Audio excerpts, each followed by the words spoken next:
Hope you liked your free trial of spring. But now that your free trial has expired, winter has finally decided to make its actual appearance. But should you trust snow maps, that is what I'm going to be talking about today. I'm meteorologist Tanis Leach bringing you this update. There are no watches and warnings up for the lowland, so I will be skipping that slide. So what do I mean by snow maps? So you may notice in the past that I don't really post model maps in my videos, and I do that on purpose because on the left here we have the Euro model from this morning. We have the GFS model from this morning, and then we have the UW model from last night. So all three of these signify that, okay, that could be a pretty significant snowstorm between now and late on Thursday. Euro seems to be about 3 to 6 inches.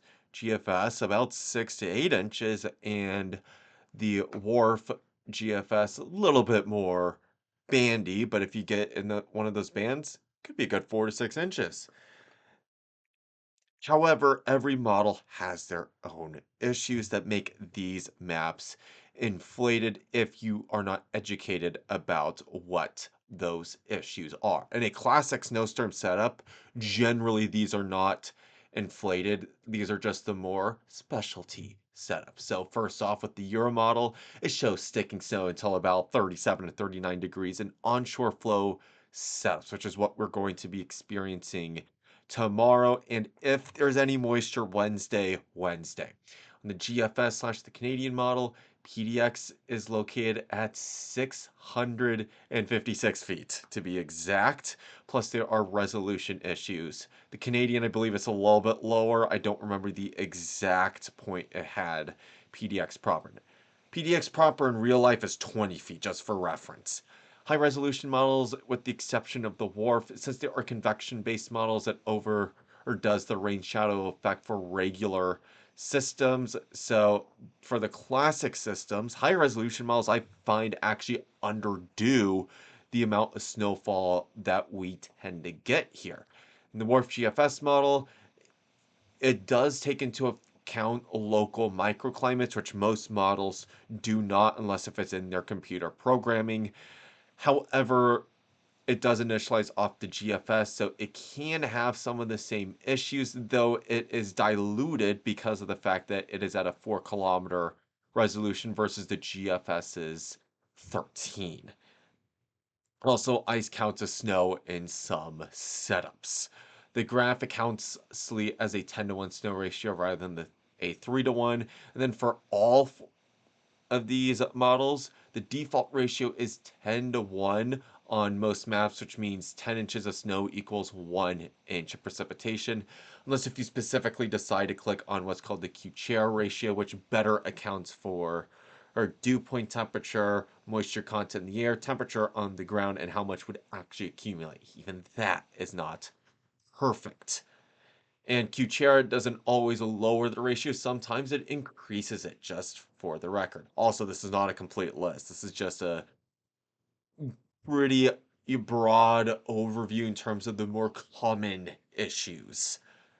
Now, in terms of what we actually could experience this week, so this is a low pressure system that is currently forming off the coast of Vancouver Island, sliding down towards Washington. And from first glance, this looks like a classic BC slider system before it decides to do a little dance of its own out in the Pacific. If it doesn't dissipate and merge with another low to the north that would be sliding south, it would continue on southwards from there. If it does merge, that could delay the timing a little bit. Now, there's two scenarios it could go from here, in my opinion. The first would be it making landfall somewhere in the central Oregon coast.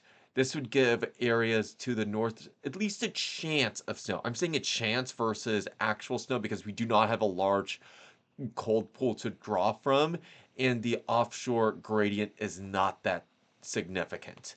The second scenario, I will change the color to orange to give you a gauge of what that would do, is that would bring in the low pressure system closer towards the mouth of the Columbia River or even in southwest Washington. Now, this would change the wind direction in the Portland area to a southerly wind. The problem with that is a snow killer if you do not have the upper air temperatures to support, and we do not in this case. That being said, if you're closer towards Olympia, that is the scenario you want instead. So moving on to our next item, which is things that could happen today, and this is convective-based shower. So this is when the low pressure system is before doing its little loop-de-loo out in the Pacific. That could cause, because of the showery nature, a more unstable atmosphere.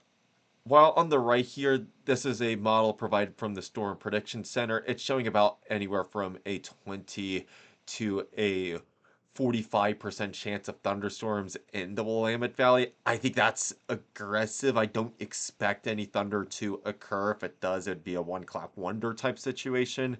I'm more looking at, okay, this could be a little bit more of a hail slash grapple producer, or could temporarily lower snow levels.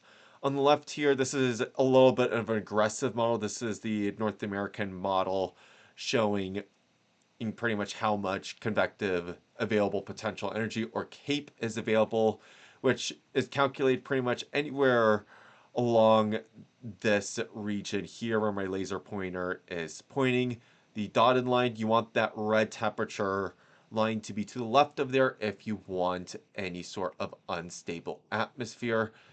And that helps more if you are closer towards the eastern section of the valley where you can get some orographic lift to help you get those storms to fire up, or if you are further south in the Willamette Valley because of the fact that the Coast Range does not provide as much of a rain shadow effect as it does in the northern section. Generally, two reasons why. One, the elevation is higher, especially once you get north of Highway 18.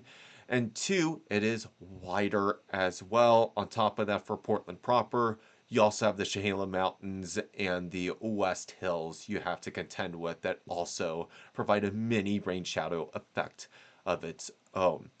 Also, in these showery based setups, elevation, even just 100 feet, can make or break whether you see even snow in the air or nothing at all.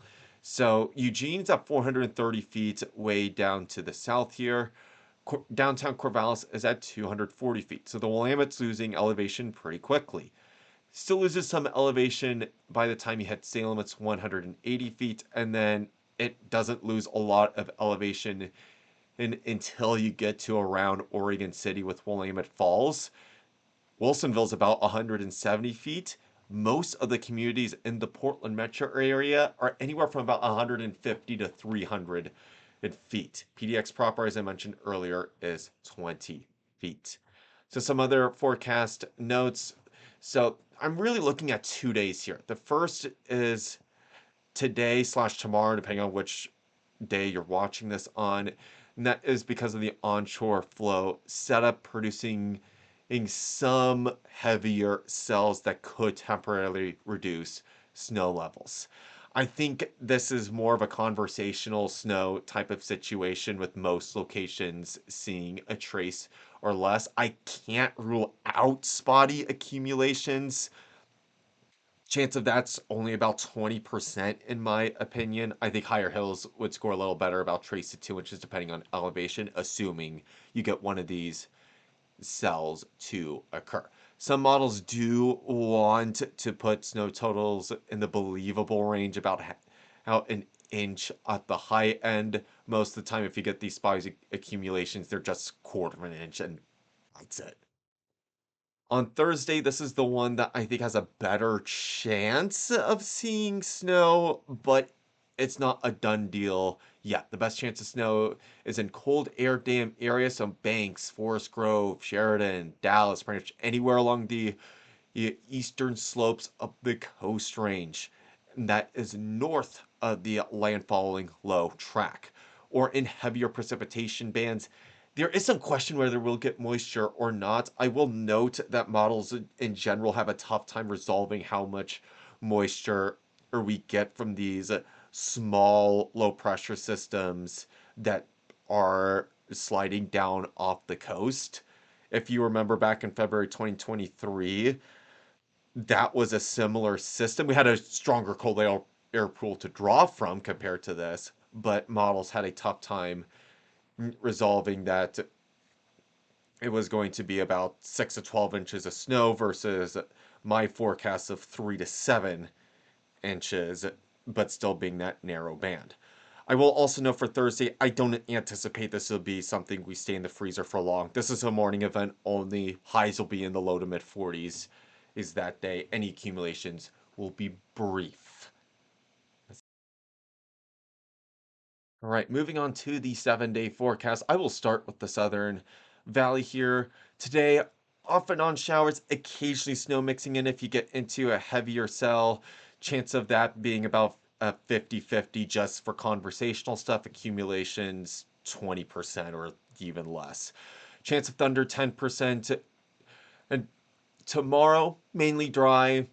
Thursday, chance of snow about 40% the South Valley. If you even see snow, would be conversational only at this time, though there is still some variables to account for, so we'll see what happens. Friday, Saturday, Sunday, temperatures slowly warm up to a little bit more seasonal for this time of year as the rainmakers come back in the latter half of the weekend. For the Portland metro area, snow chances a little bit lower, and the accumulation chance is only about 5% for today slash tomorrow, depending on when you're watching this. On Wednesday, mainly dry as well. Thursday, chance of snow higher than the South Valley, but I'm still only giving it about a 50-50 shot right now. We'll have a better gauge tomorrow to see if this is trending towards, hey, we could get some snow out of this, or nope, it's just going to be boring rain. But beyond Thursday, I think that wintry threat ends pretty quickly as we go back into more seasonable weather for this time of year. So that's going to be it for this video today. I will come out with another video update tomorrow just because there's a lot of variables that are still to be resolved, and I think they should be clearer at least by tomorrow night. So please look out for that. Until then, stay safe out there and take care.